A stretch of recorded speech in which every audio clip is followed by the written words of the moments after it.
Hello, shipmates slash subscribers. Welcome to today's episode on Sterling on Cinemas. That's Cinemas with an S. And today on DreamWorks Animation playlist for the Tuesday mornings, Tuesday afternoons, I should say, I will be giving you my review on Sinbad, Legend of the Seven Seas. Not Sinbad the comedian, not Sinbad from a different world, you know what I mean? I'm talking about Sinbad, Legend of the Seven Seas, Sinbad the swashbuckler adventurer. So before I begin, if you are new, welcome to my channel, SOS. So glad to have you here. Welcome to the family. I could really use a person who shares. And if you love a person who shares, because sharing is caring, don't forget to share the videos that you are watching on this channel, including this one. And don't forget to comment, like, and of course, subscribe and click that bell to keep up to date with all things SOS. And most importantly, watch from beginning to end. So I was thinking to myself, for the sake of longevity, I may have to paraphrase the synopsis, but there's really no better way to paraphrase the synopsis when it says this, and I quote, "The swashbuckling adventurer Sinbad is thrusted into battling raging elements, mutinous dogs, his own, and fearsome monsters to retrieve the Book of Peace, only one Book of Peace, it's called the Bible, after being framed by the treacherous goddess of chaos." Okay. So remember how back in the day, hold on.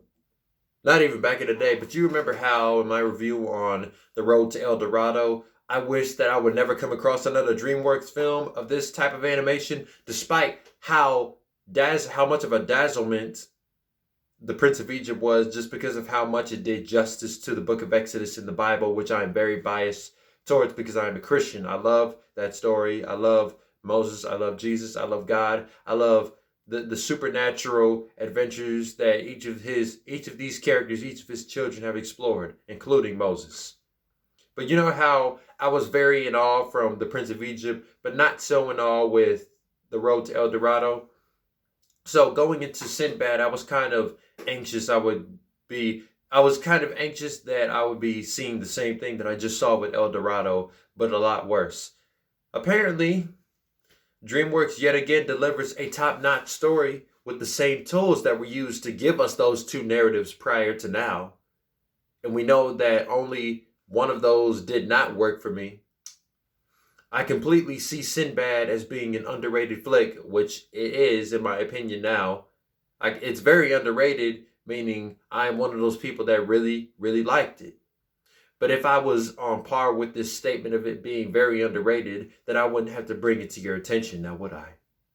Regardless of how well you think the storytelling is, because the storytelling isn't really anything nuanced, the adventure and danger is so awe-inspiring and immersive, but this is only due to the astounding visuals. This is mostly due to the astounding visuals.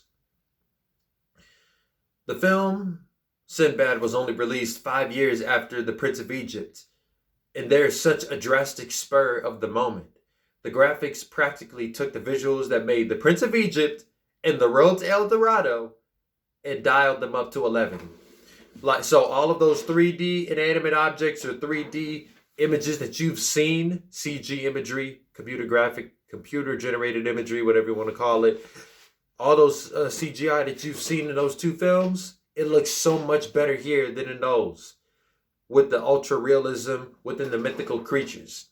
Now, mythical creatures, because that meaning they could be real. You know what a mythical creature when you see one, like the Kraken, which is in this film. A giant scorpion, no. The Loch Ness Monster, maybe. A Leviathan, maybe. But never a snow eagle. The snow eagle in this film is one of the best things I've ever seen in all animation, which is kind of synonymous to something of Fantasia, but you know, Disney's Fantasia that just had a very, very distinct animation. That's what I'm trying to say. But the story is not a very bright concept between the three. It's not the brightest concept between the three, albeit not as moving as The Prince of Egypt or as fabled as El Dorado.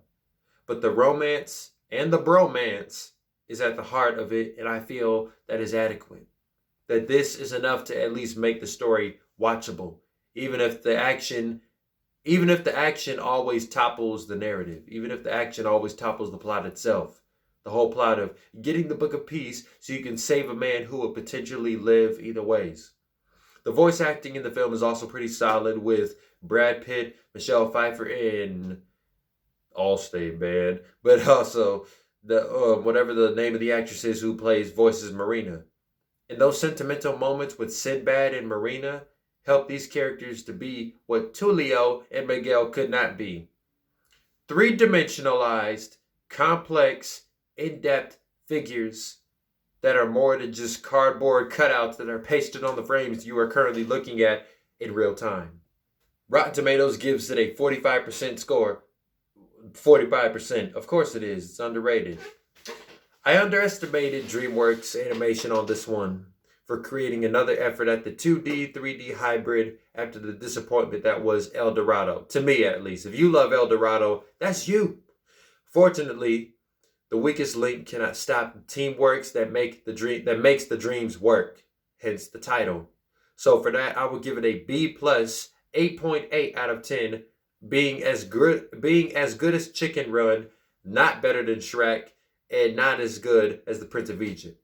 But that is my review on Sinbad, Legend of the Seven Seas. You can let me know what you think of it in the comments below. If you have never heard of this film until now, or if you are a big DreamWorks fan and this one kind of went past you in your eyes, you can try to check this out on Peacock.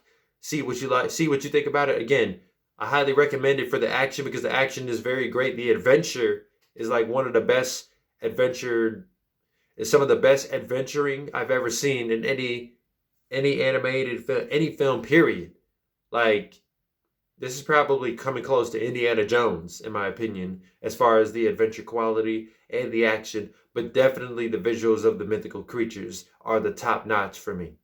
So, that is how I feel on Sinbad, but again, you can let me know if you like it or dislike it in the comments below if you've seen it. If not, go and check it out on Peacock, and I'll see you guys next time.